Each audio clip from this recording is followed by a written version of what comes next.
Definitely an added bonus. Why? Ashley asked. I'm taking a vacation, that's why, Maggie retorted. Ashley looked even more surprised. Maggie was no more in the habit of taking time off than Ashley was. She might not maintain Ashley's workaholic pace, but she didn't like being too far from the office and the whirlwind that publishing a monthly magazine entailed. Sit, Ashley commanded, waiting patiently until Maggie relented and complied. What's going on, Maggie? Rick Flannery is going on, Maggie responded, blurting out the words without thinking of the consequences. Ashley went into full protective big sister mode. It was an awesome, sometimes intimidating transformation, especially for the person on the receiving end of her wrath. The photographer? Ashley asked, getting a better grip on her pen and looking as if she might start taking notes and readying some sort of suit against the man at any second if she didn't find Maggie's answers satisfactory.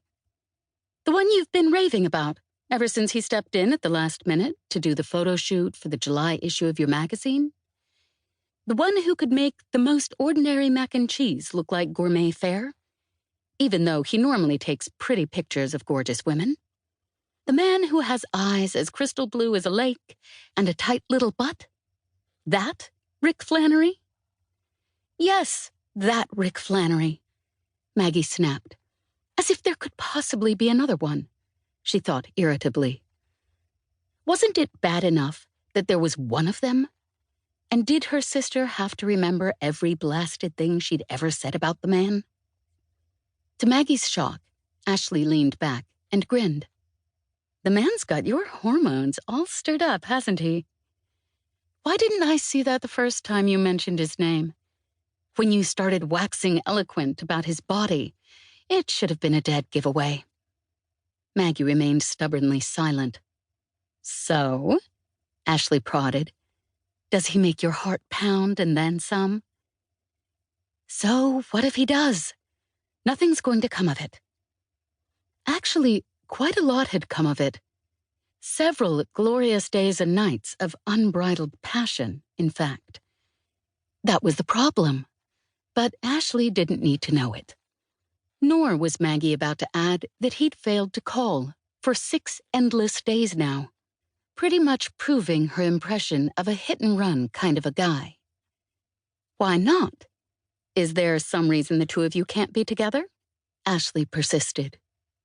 Because he's Rick Flannery, damn it. There are 100, no, maybe 1,000, absolutely gorgeous, willowy women who drool over him on a regular basis. I am not about to set myself up to compete with that.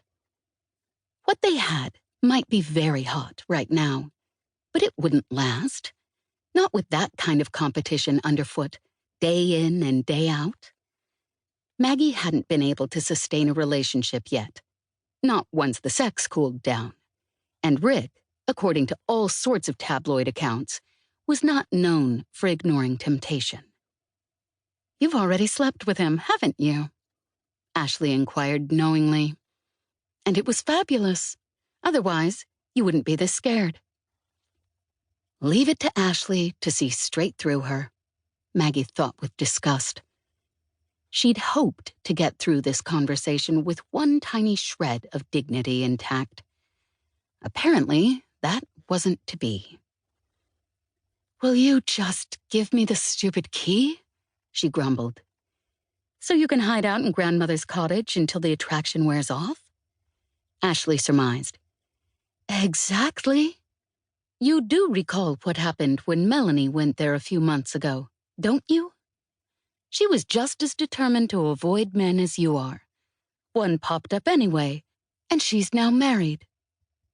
There was a gloating note in Ashley's voice. A fluke. Lightning can't possibly strike twice, Maggie insisted. That town is only so big. How many men can there possibly be like Melanie's Mike? Ashley chuckled. It only takes one, sweetie. But even as she said it, She dug in her purse and retrieved the old-fashioned